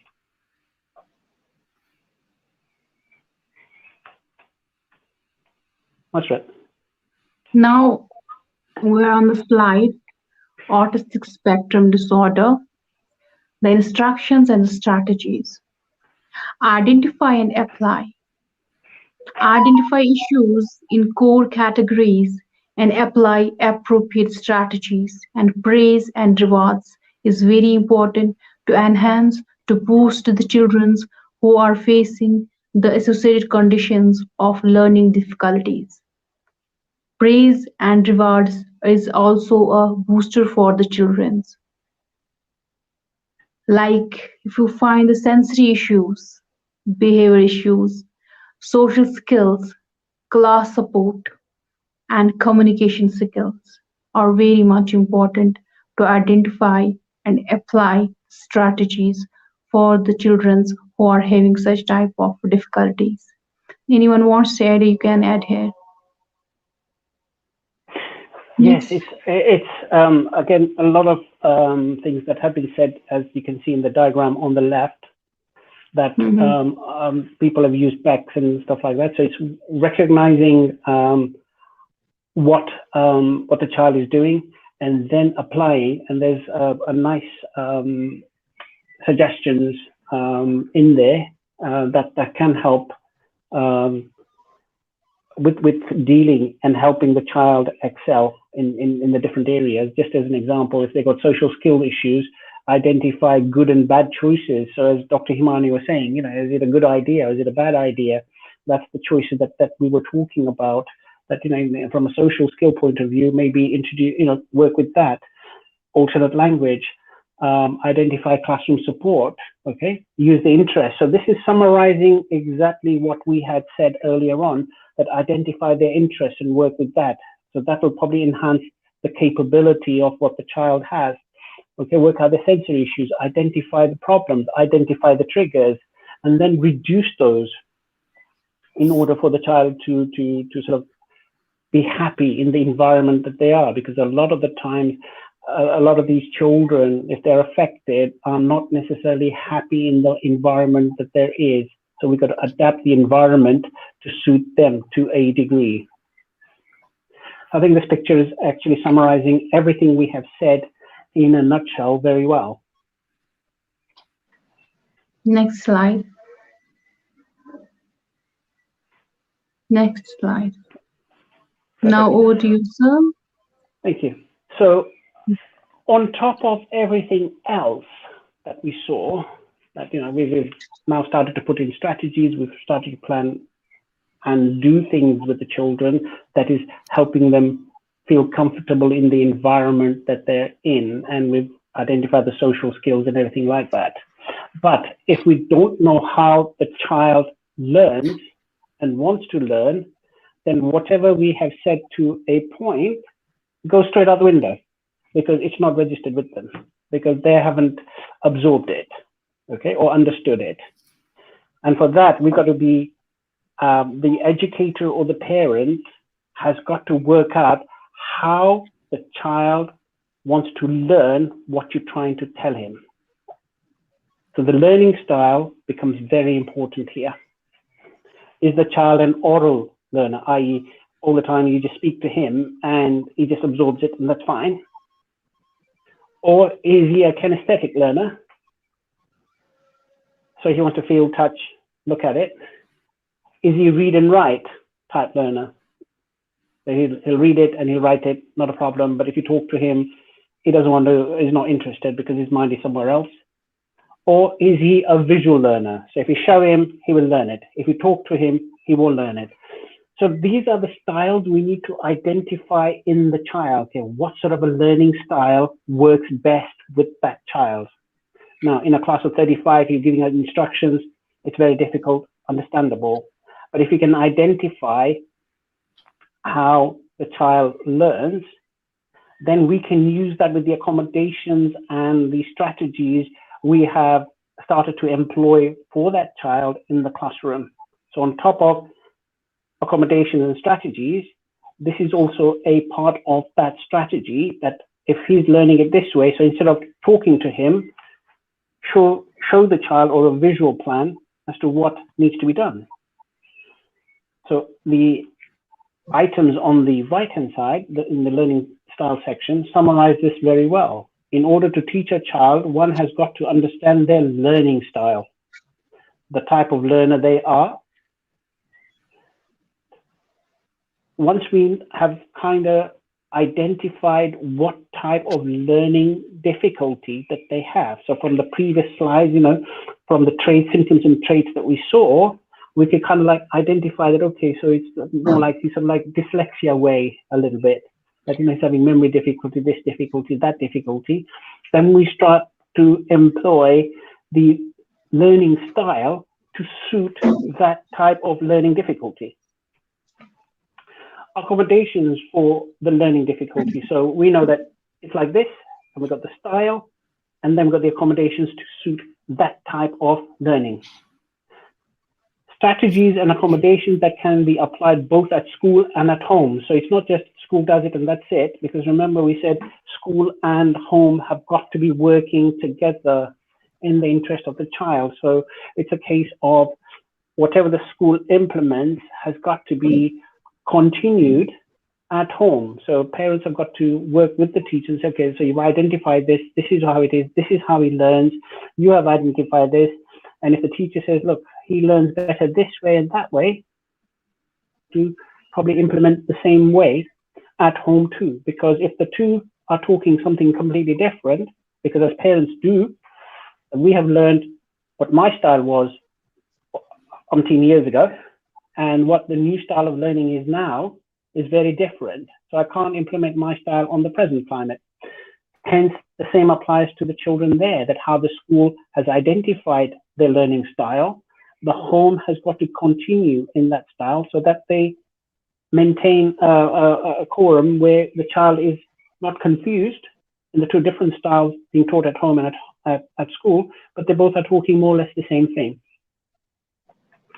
So we can empower these students to realize their hidden potential, because as has been said earlier on, they all have a hidden ability. Up to us educators, parents, to identify what their potential is, and we've got to work with the right accommodations and the right strategies to bring that out for them. Next slide, please. That's right. Yes, sir. Now summary. What we have all about, see on all the presentations, all the slides, like what parent teacher look for, like type of learning disability they must understand, and I must diagnose what type of learning disability my children is facing, or the teachers should know what type of learning disability children face it. What are the symptoms and traits they are displayed, so we can work on it.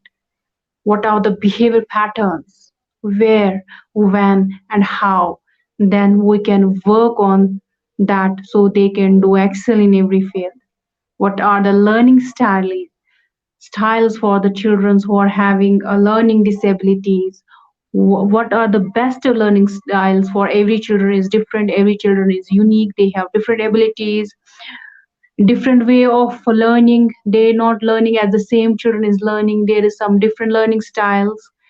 And strategies and accommodation is also different for the every student, every children, so they can master learn well, and we can analyze their potential, we can explore their ideas, we can help them on from the base to higher level.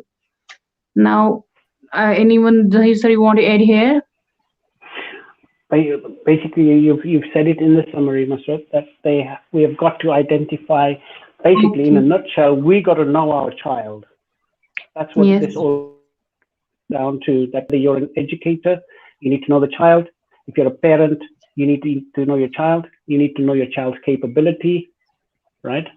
and Yes. also their potential. It's again recognizing their potential, because everybody has a potential. Everybody is not a doctor, everybody is not an engineer, everybody is not a pharmacist. If they got a music talent, people have excelled at music. Okay, and we have seen from in summary, we have seen from the picture of people who have had a learning difficulty and they have left a mark on this world. So there is the potential of that too, that the child, that the protege or the child that they have in their school or at home has got the potential to be the next Einstein or the next Edison, because even these were regarded as having learning difficulties and useless, but look what they have done. Next Yes, slide, sir. please. So do you want to take over the left side, Masrat? Next slide, please. So this slide summarizes it perfectly, Masrat. Do you want to take this left side? Yes. I have a hidden potential. Empower me to unlock it. Now I can say, sir, you can well describe. Perfect. So what you have described there is the child telling you, I have the potential, empower me. Basically saying, don't diss my ability, because that's what we're doing until now. We are dissing their ability, right? Imagine the difference it could make if we focused on the strengths of people with learning disabilities instead of their weaknesses. Because it's always the weaknesses we look at, rather than realizing that, no, they have a potential, and why don't we develop that? Food for thought for everybody. And I hope that everybody has been given a lot of food for thought here. My thanks to Masrat for assisting with the slides, Dr. Himani, and our showstopper, Ms. Rajni Banerjee, with our sign language, because she has done an excellent job in interpreting what we have said for the benefit of it being an all-inclusive webinar for people who are non-verbal. So thank you, Rajni Banerjee. I thank you, the audience, and I hope that we have taken a lot of information on board here. And my hope is that once we have done this, we can go forth and use some of it with our children and make them realize their potential. Thank you, everybody. Thank you. Many thanks, Masrat Mazid, Rajuni, Dr. Himani, and Mr. Jahid. Thank you so much for the beautiful and very detailed presentation. I think we have got answers of many of our questions by this time, but we have received some questions from the viewers. Rajuni, অনেক ধন্যবাদ আমাদের সাথে থাকার জন্য। তখন পরিচয় করে দেইনি, তো miss Rajani Banerjee, sign language interpreter, special educator from Kolkata, and also that time I didn't introduce Masrat Majid, rehabilitation psychologist, neurodevelopment therapist, and she is joining from Srinagar, Kashmir. So thank you so much. Now I want to just to share with you some of our questions. And Hasib Adnan, is there any stage of learning disability like mild, moderate, or severe? So I think that you can choose who is going to answer these questions. Okay. To I think Dr. Himan, you want to go first? Yeah, so I actually took up that question in the middle. So yes, there are three types: mild, moderate, and severe level of learning disability. Mild would have some difficulties, like maybe difficulty in one or two academic areas or subjects where the child will need little assistance. Whereas moderate will be a significant level of challenge that the child will be having difficulty in, requiring a lot more assistance in being able to catch up, will require specialized teaching, will require significant amount of accommodations, and severe difficulties will imply to having challenges not just in reading, writing, calculation, but having visual processing, auditory processing, dyspraxia. So more and more challenges. The more the concerns, the more the challenges, the more is the difficulty the child is having, requiring substantial amount of support in catching up and coping up. Continuous support for a longer duration is something that we would take as severe one, or maybe sometimes having associated comorbidities interfering in catching up or in acquiring the skills, or having leading to significant difficulty in their academic skills. So that will be severe. So based on the severity of challenge or the gap or the difficulty the child is facing, it will be classified as mild, moderate, severe.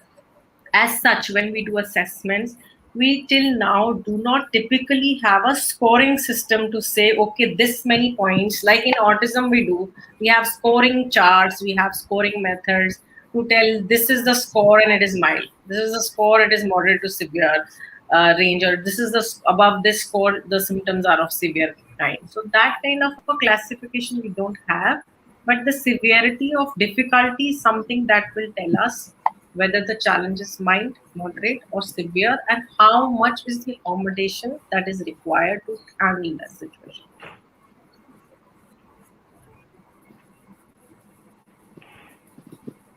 Want to add anything to that? Yeah. So there is another question from S.K. Devnath. Is there a chance to cure the situation and report? Who will track the situation and report? So there's, as such, for any neurodevelopmental disorder, there is treatment available, but not typically cure. If you're able to accommodate the child, a child with specific learning difficulty we have discussed has average range of IQ. If you're able to accommodate the child with the remediation, with accommodation, the child has learned to read, the child is able to write now, is able to do calculation, he or her has picked up subjects which are more easier for the child. Instead of taking up too many languages in school, 2 or 3, they can drop one language, be with one language, that they are given extra time to write their exam, and they are able to clear their exams and go ahead and move ahead and do. Some people will take a physical education as their career, some may become artists, some may become business entrepreneurs and things like that. So they do become successful individuals later on based on their strengths. So that's as good as curing. That is as good as being a little different and at the same time having all the skills to lead a normal life. So as such, there is at anatomical level or physiological level, the cure is not there, but you have built the skills to be able to cope up with the strength that the individual has. That is treatment, treating the challenge. Exactly. This is what we had said earlier on, that if we identify the strengths of the child or young adult or whatever in education, so it's at that level, that if we can identify the strengths and work on the strengths, then it follows that from education to normal life, it kind of like progresses all the way through. And along the way, they work with the coping strategies of their own and being able to adapt. So initially, they need that push from the teachers and the parents at home, and then, as they say, once you push, for example, as a swing, and then it'll just keep swinging by itself. Similar situation here, that if in the initial stages or the crucial stages, they've got that support which has identified their strengths, managed to help them develop it, then chances are high that they will go and realize from their strengths the potential that they had, and they can realize that. A classic example here, which we may have seen in the picture, is actually Richard Branson. I don't know if everybody has heard of him, but he was certified as a dyslexic, but he's the owner of Virgin Atlantic, the airlines and everything to do with Virgin. So, he had the strengths identified, and then along the way he picked up his entrepreneurial, as Dr. Himani said, his entrepreneurial skills and developed those, and he's gone as far in the world now. So it's clearly seen that if the potential is there and with the right support, it can be realized.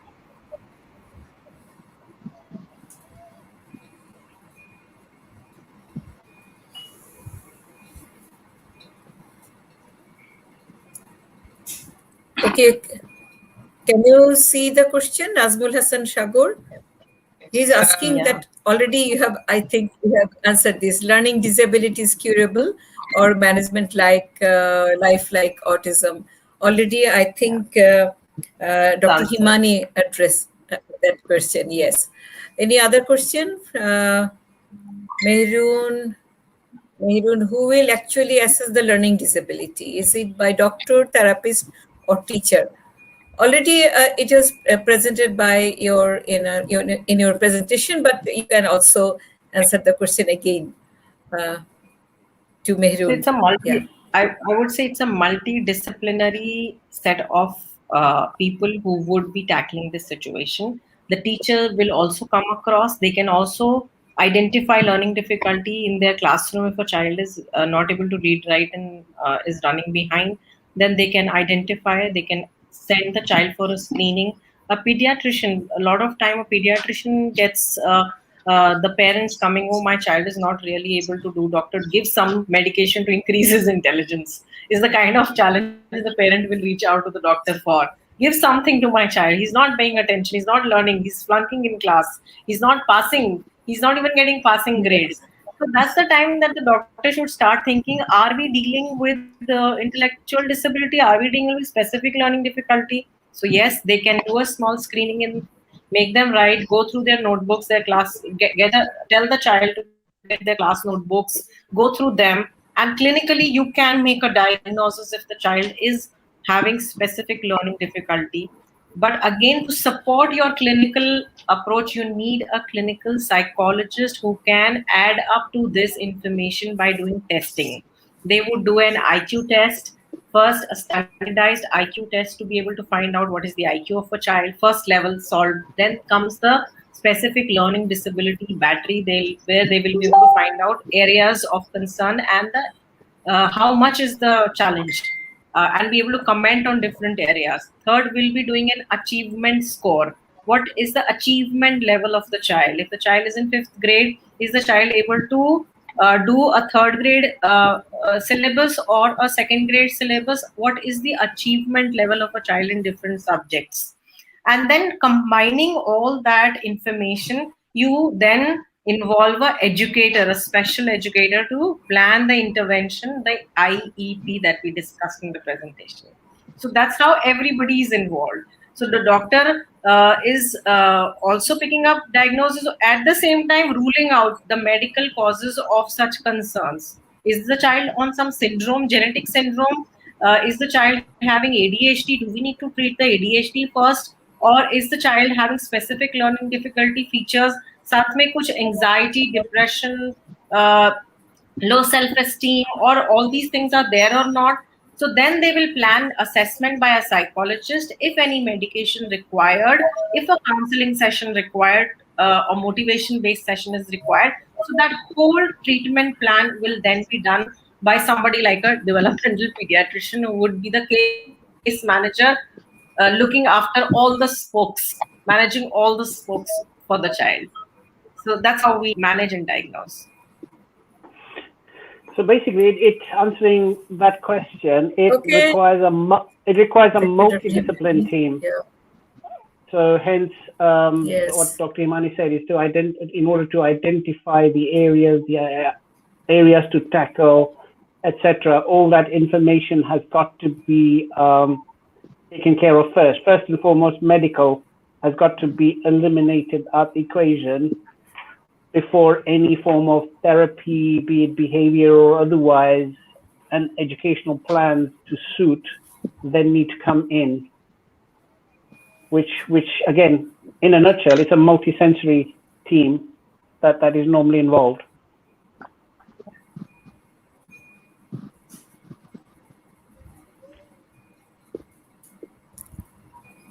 Okay, thank you, Dr. Himani and Mr. Jahir. And here's a question from Dr. Aftabuddin, one statement and one question. For For a team-based effort, we will be needing more human resources, which is difficult to make available. What would you suggest for LMIC like Bangladesh to focus on? List, okay. What is your suggestion then? Okay. So I will Himani, make one. you are also from India, our neighbor country. Okay. What is your suggestion? So what my suggestion would be, even if you don't have resources, you do have teachers in school.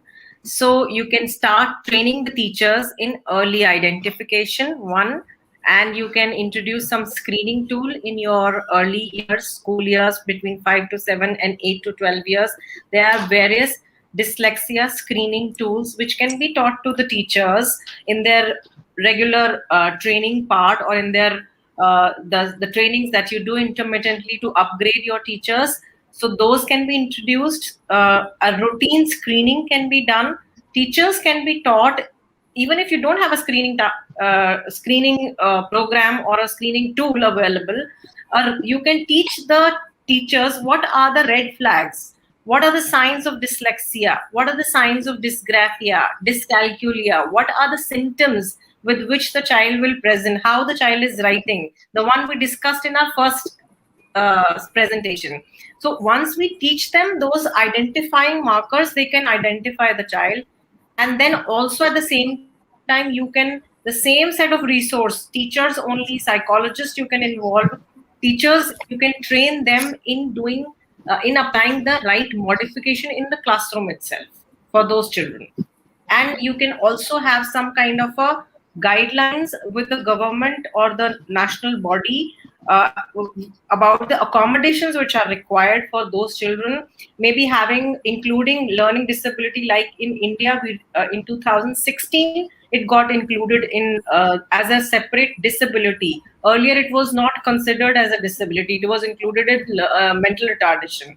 But now it is again marked as a separate disability. Children can get a disability certificate. Based on the certificate, they get all the accommodations required for appearing in the examination, and for their 10th board examination, for their whatever board they are appearing for, national board or international board, they have a set of documented written accommodations which they can avail based on the certificate. So it will go at the national level in forming a strategy to provide a, include this disability first, provide a disability certificate, and have documented guidelines and accommodations available for children who have these challenges. And again, about the resource, teach the routine teachers in early identification and with the intervention that they can do in the classroom, or the modifications that they can do in their classrooms. And that is how I would put it all together. Okay, thank you, Dr. Himani, very much, because it's not still in Bangladesh also. There is no strategy or plan, and actually people never think of that. We should give emphasis on this issue, because people are now thinking about the autism and other disability, but not that like learning disability. Okay. We have seen, and Rajani, the magnitude of problem is huge. Yes. We have to accept really now. Yes, from your statistics, we have seen that it's raising, it's growing very fast.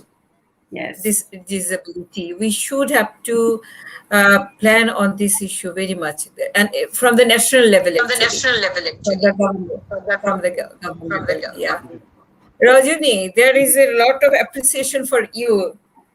Yes, Thank our you, viewers are doing that excellent expression and as an interpreter. Okay, সবাই খুব কিন্তু appreciate করছে, হ্যাঁ রজনীকে, খুব ভালো লাগছে। আমার খুব ভালো লাগছে। আমাদেরও খুব ভালো লাগছে। কলকাতা আমার খুব প্রিয় জায়গা, অনেকদিন যেতে পারছি না। ওকে, যখন যেতে পারবো হ্যাঁ তখন রজনীর সাথে। আমি 2018 তে বাংলাদেশ গেছিলাম। হ্যাঁ, আপনি চলে আসবেন আবার আমাদের কাছে। So thanks a lot, Niloufar ma'am. Okay, you are most welcome. Maybe there are so many questions, but already there is already we have our discussion on this issue nearly around 2 hours. We have started at 8 and it's 9, 10. So anything that from your side, just a little bit from Johir or Imani or Rajuni maybe, or Masrat, that just 30-second each of you, anything to share with us? Indeed. On the basis of that, it's clearly, we see, as we've identified here, okay, the symptoms and traits of these learning disabilities, like dyslexia, dyspraxia, aspects of ADHD, dyscalculia, if they are not, shall we say, addressed or identified and addressed to a point in younger life, they do go and move into adulthood as well. So it's not just children we need to be looking at to a degree. We're looking at adolescents and adults too that have missed the boat. At the moment, we are now aware of specific learning difficulties as an issue in the schools. But you normally find that, certainly I have, that when we're dealing with the children, the parents are saying, you know what, I think I've got that too. And as earlier we had said in the slide of DSM-5, that it could run in families. So it's not just the child that may have a learning difficulty, the adult may do, but they are showing it in different ways. So just as much, if you're looking at your child, do observe the parents too, to say, look, have I got it? And it's possibility, they can't blame, which tends to happen in a lot of cases in the Asian culture, that one partner blames the other if the child is with a learning difficulty, and it is not. It could be from either side. And if both sides have got it, then the chances are even higher still. Okay, so I think that's a key point, that we've got to remember that it's not the fault of the wife, or it's not the fault of the father. It's one of those that it can be carried on, but not necessarily sort of like following a sequence, that the first one's got a learning difficulty does not mean necessarily that the second one will definitely have it, or even more severe than the first. Sometimes it misses a generation or a step, and then the next child has it. So from a child point of view, parents should not sort of like get worried or frighten themselves too much, that if one child has a learning difficulty, that the chances of the second child having it is higher. Sometimes there isn't. It just depends on what combination comes together. So that's a point that the parents need to bear in mind. Thank you. Mr. Johir, anything from other guests? Okay, I would like to add up here for the Faith Bangladesh, and I try to give some tips. Just first to focus on the awareness generation in between the people. Awareness generation is very important in the localities, mohalla communities, just to make the banners, posters, and highlight the theme learning difficulties. If your child finds these, come, we are ready to help you. This awareness generation is one of the most important thing. You can generate the awareness among the parents, among the people, and after that, just try to counsel the parents regarding the learning disability, counsel the teachers so they can understand what actually learning disability is, and also try to generate the training programs, short-term training programs for the teachers, and try to train them how they identify the children who are having a learning disabilities in the classroom on the basic level.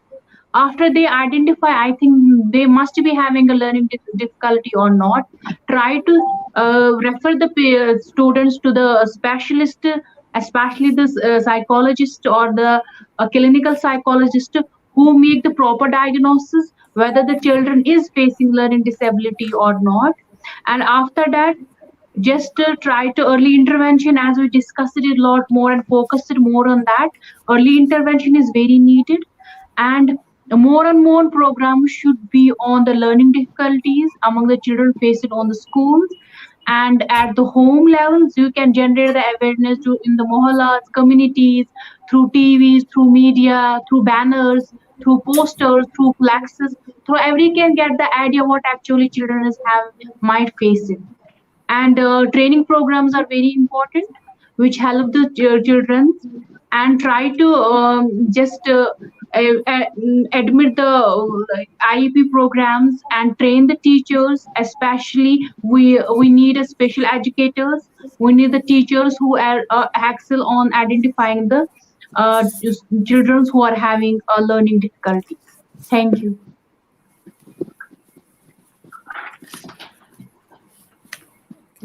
প্রথমে বলবো যে বাবা মাকে প্রথমে accept করতে শিখতে হবে, জানতে হবে যে তার যদি দুটো সন্তান থাকে, কোনো সন্তানের যদি কোনো স্পেসিফিক লার্নিং ডিসেবিলিটি থাকে বা স্লো লার্নার থাকে, তাকে অন্য সন্তানের সাথে তুলনা করা যাবে না এবং তাকে এটা প্রথমেই মেনে নিতে হবে যে তার সন্তানের মধ্যে কিছু একটা অসুবিধা আছে, সেটাকে প্রপার ট্রেনিং এর মাধ্যমে ওভারকাম করা যাবে এবং তার জন্য মা বাবাকেও ট্রেনিং নিতে হবে এবং সিবলিংদেরও তার সঙ্গে সমানভাবে তাকে হেল্প করতে হবে এবং তাকে এটার জন্য ব্লেম করা যাবে না যে সে কেন সেটা পারছে না।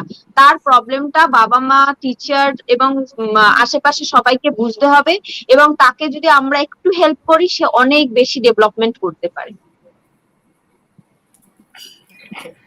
So I think Dr. Himani, yes, please. Everybody has given such wonderful tips, right, from genetic follow-up to doing awareness campaigns, early identification, early intervention.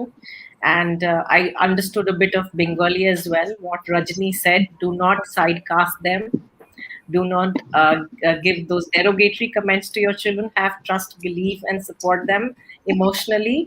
So we do all that, and I hope and believe that everybody has gathered a lot today, and we have been able to start the